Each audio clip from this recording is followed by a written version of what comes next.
విశ్వప్రదక్షిణం చందమామ కథ. కైలాసంలో ఒకనాడు మధ్యాహ్నం భోజనాలయ్యాక పార్వతీ పరమేశ్వరులు కూర్చుని తాంబూలం వేసుకుంటున్నారు. విఘ్నేశ్వరునికి భోజనం కొంచెం ఎక్కువ అవటం వల్ల ఆయాసంగా ఉండి వాళ్ళమ్మకు దగ్గరగా పడుకుని దొల్లుతున్నాడు. కుమారస్వామి అంటే విఘ్నేశ్వరుని తమ్ముడు. పార్వతీ పరమేశ్వరులు రెండో కొడుకన్నమాట.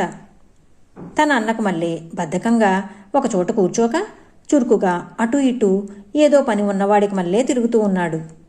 ఆ సమయంలో అక్కడికి ఎక్కడి నుంచి వచ్చాడో కానీ నారద మహర్షి వీణ మీటుకుంటూ వచ్చి ప్రత్యక్షమయ్యాడు.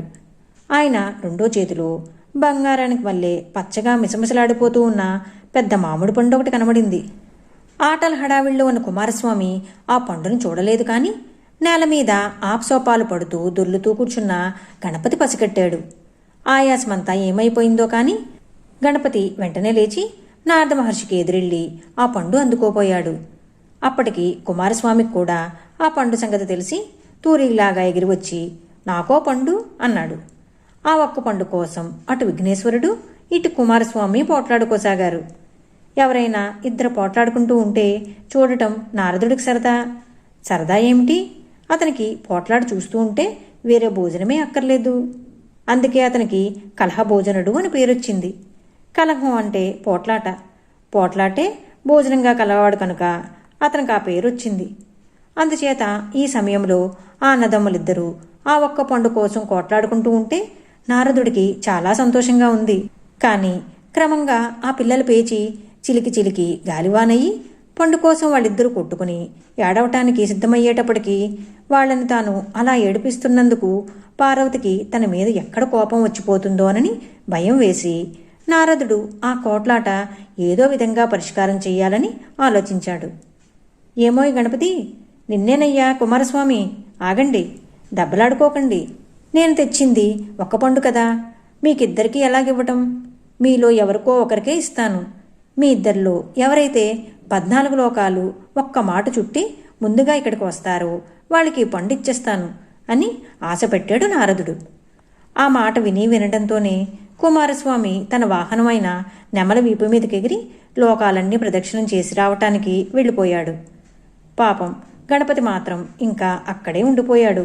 గణపతికి ఎప్పుడో పెద్దవాడయ్యాక ఒక ఎలుక వాహనం వచ్చిన మాట నిజమే కాని మన మామిడి పండు కథనాటికింకా అతనికి ఏ వాహనమూ లేదు.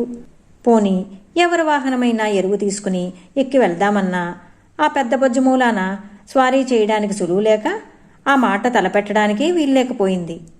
పాపం గణపతికి ఏమీ తోచక అక్కడే చతికిలబడిపోయాడు. పండు మీద మాత్రం ఆసిపోక దానివైపే చూస్తూ గుటకలు మింగటం మొదలుపెట్టాడు. అప్పటికప్పుడే కుమారస్వామి లోకాలన్నీ 4వ వంతు దూరం చుట్టేశాడు.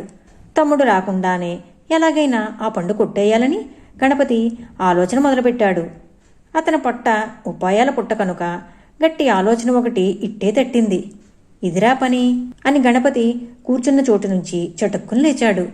ఏం చేస్తాడో చూద్దామని ఇటు నారదుడు అటు పార్వతీ పరమేశ్వరులు రెప్ప వాల్చకుండా చూస్తూ ఉండిపోయారు.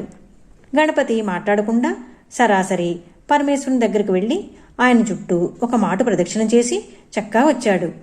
ఏం చెప్పమా, ఉన్నట్టుండి వీడికి నా మీద ఇంత భక్తి పుట్టుకొచ్చింది అని పరమేశ్వరుడు ఆశ్చర్యపోతూ ఉంటే గణపతి నారదుని దగ్గరకు వెళ్ళి అయ్యా, నేను లోకాలన్నీ ప్రదక్షిణం చేసి ముందుగా వచ్చాను, ఆ పండు ఇలా తిండి అన్నాడు. నారదుడు నిర్ఘాంతపోయి నువ్వు ఇక్కడే ఉండి మీ నాన్న చుట్టూ ఓ మాట ప్రదక్షిణం చేస్తే విశ్వప్రదక్షిణం చేసినట్లవుతుందా అన్నాడు. ఎందుకవదు? మా తండ్రి విశ్వానికంతకు ఈశ్వరుడే కనుకనే ఆయనకి విశ్వేశ్వరుడని పేరు వచ్చింది. ఆయనకు ప్రదక్షిణం చేస్తే 14 లోకాలు చుట్టూ వచ్చినట్లే. ఆలస్యం చేయక పండు ఇలా ఇవ్వండి అన్నాడు విఘ్నేశ్వరుడు. నారదుడు విఘ్నేశ్వరుని యుక్తికి మెచ్చుకుని మామిడి పండు అతనికిచ్చేశాడు. చేతికి వచ్చి రావడంతోనే గణపతి ఆ పండులో ఉన్న రసమంతా ఒక్క మాటుగా తొండంతో జుర్రేశాడు. మరికొంతసేపటికి కుమారస్వామి వచ్చి నారదుడికి ఎదురుగా నిలబడి పండు పండు అన్నాడు. ఇంకెక్కడ పండు? అప్పటికప్పుడే టెంక కూడా చప్పరించేసి అవతల పారేశాడు గణపతి. ఈ కథ మీకు నచ్చినట్లయితే లైక్ చేయండి, షేర్ చేయండి. మరిన్ని మంచి కథల కోసం మా సంపత్ ఛానల్ సబ్స్క్రైబ్ చేసుకోండి.